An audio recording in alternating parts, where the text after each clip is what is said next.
Hey everybody, it's Michael Martin. Thanks for being here. So I got some good feedback on the episode from, I think it was Monday, the one that dealt with math. I do it on the white screen sorry about the resolution. It's harder to get it to be, this is on a 4K camera, so it's easier. I'm working on finding a better solution so that will come out. But anyway, the question dealt with why would we focus on increasing our winners? Can you believe someone asked that? Versus why not just become more accurate? So I start to think who's the person that's asking this question? And I think it's someone who's probably super smart and they're intellectually oriented to the marketplace. And if you remember, my argument was, if you're in a winning trade, so 100% of the time in those instances, you're in a winning trade, how much harder is it to stay in that winning trade when with fourth grade math, you can calculate what your R is? Right? Whatever your risk unit is. You know what 1R is, you can calculate up to 10R. So then the key is to figure out how to scale out of the trade with smaller positions until you liquidate the full position, hanging on for as long as you possibly can. Some of you are emotionally very, very uncomfortable with taking risk home overnight or over the weekend. I've shown studies that tell you that that's a profitable strategy, but you can't beat it into somebody's head. They have to be willing to do it. So I deliberately went and focused on increasing the winners because, again, I think if you're in a winning trade, that would be easier to do because you're already in the winning trade. You also know how to scale out of a third. You can calculate what 1/3 of your position is, right? Now, if you're trading, say, one contract, that's a little harder. If you're trading two, well, what are you going to do? Take off half and leave the other one on. But I think you get the point. You're already in the winning trade. How much of your unrealized gains are you willing to risk in order to stay in the trade? Right?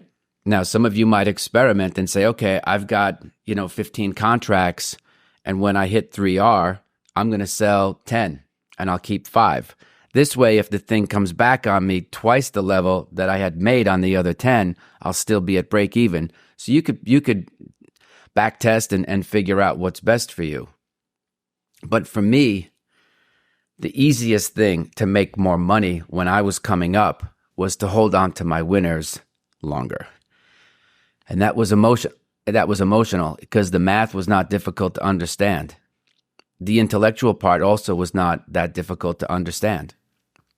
So intellectually, if you're an intellectual person, I think you will go to great lengths to avoid certain feelings because it's ingrained in who you are as a person to go study. You're probably really good at it. You're probably really bright. And so you've had success in other areas of your life. And so you want to replicate that in the trading world. But in my experience, if you're doing this, and if you want to do it for a long time, you have to maximize your winners. This is before we get to the part where there's a certain age, and I don't know what it is. It might be 35 to 40, somewhere in there, maybe early 40s, where unless you have somebody helping you, you burn out. I heard someone say a long time ago that this is a young person's business, and I didn't agree with them at the time because I was younger. As I get older, I do think you can burn out just from the monotony of it. So we'll talk about this maybe tomorrow in terms of taking planned breaks to keep your mind fresh and or hiring other people to do a lot of the grunt work that you would have to do. Maybe read through your charts, look for certain setups, and help you with that. But when I was coming up and I felt insecure about my trading, again, don't forget, there wasn't an internet. There wasn't Discords. There was nothing digital. So anything that that you're comfortable with, it didn't exist. And I'm not even that old, but that's how quickly things have come, to pass. You remember, if you're an institutional salesperson, how many people were using AIM, right? AOL's instant message. I mean, that's how they asked people if they cared, if there was inventory, right? So, and now that I guess it's a chat program, it doesn't even exist anymore. So I had to go to the bookstore, and then I had to rely on people, and the people were very unreliable except for 2 people, but I had known those folks from my hometown. They were childhood friends. Everybody else was like, oh, I can't possibly help you because if I help you, you could end up taking my job. And so that's kind of the thrust of why I even do this show, is I'm trying to give away every morsel of wisdom that I have, because no one was there for me largely, when I started. There was what I kind of coined an expression, intellectual greed. Folks were not that helpful at all. And so, not knowing any better, I'd go to the bookstore and I'd start reading books, as many as I could find, on the how-to, because I kept figuring, well, if I don't make money, it's because I don't know how to. But, that's not necessarily the case, because in order to make even a lot of money in your trading or managing risk, you'd only need to be kind of right. You don't have to be 100% accuracy. So that's why I kind of poke fun at the people who talk about advanced charting packages and sniper-like precision, because that's a made-up marketing term. You don't need that.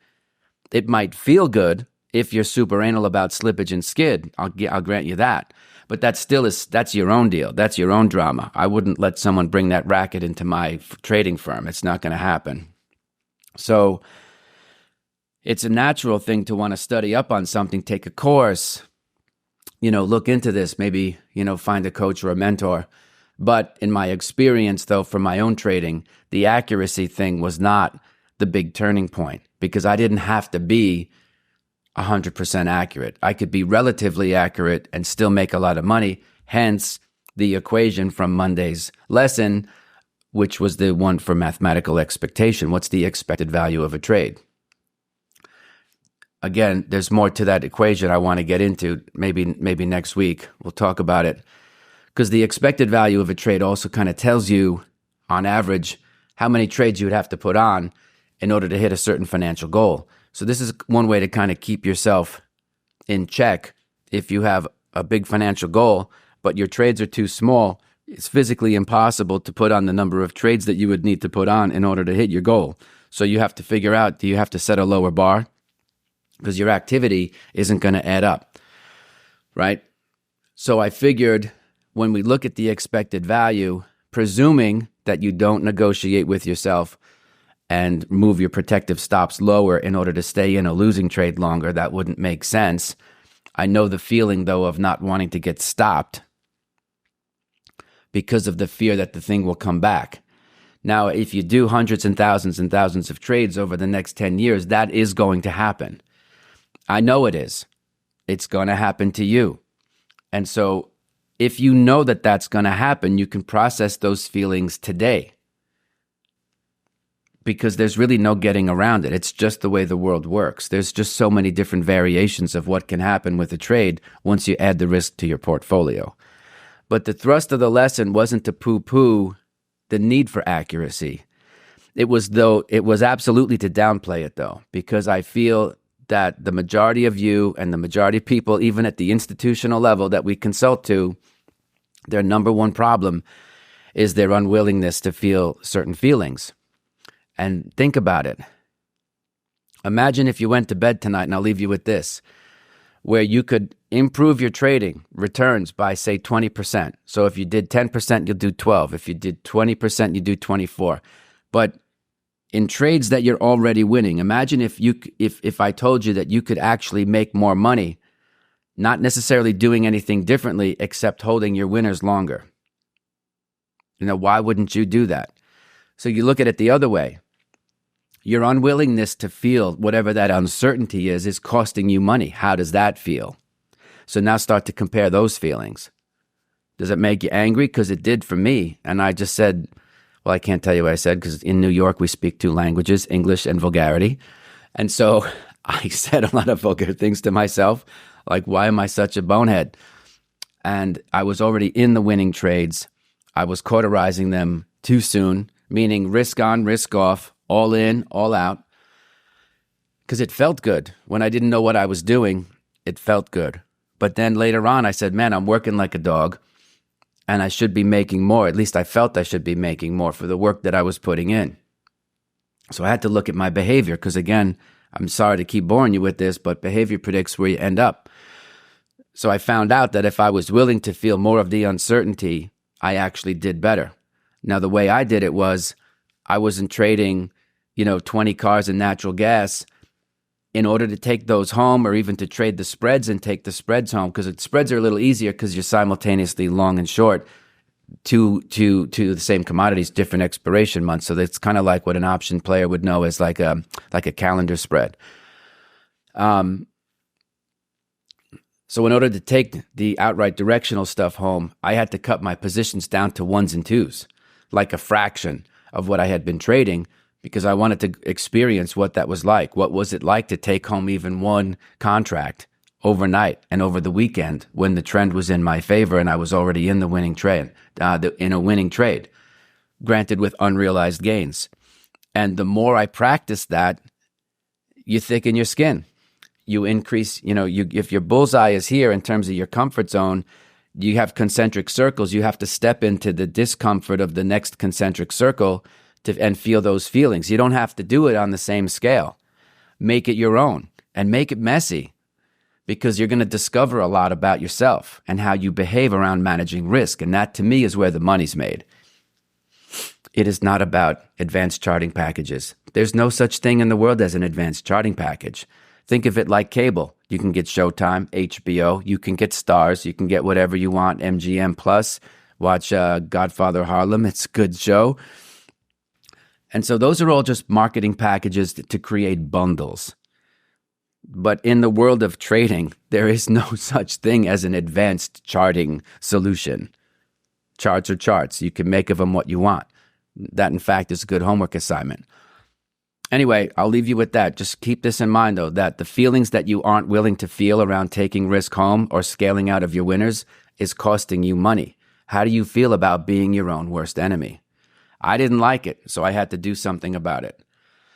But anyway, please like and subscribe if anything here has resonated with you. And always I always like to remind you too, if you check out one of the links below in the description, you can get the free audiobook version of The Inner Voice of Trading. It's a book I wrote in 2011. I give the audiobook version away for free.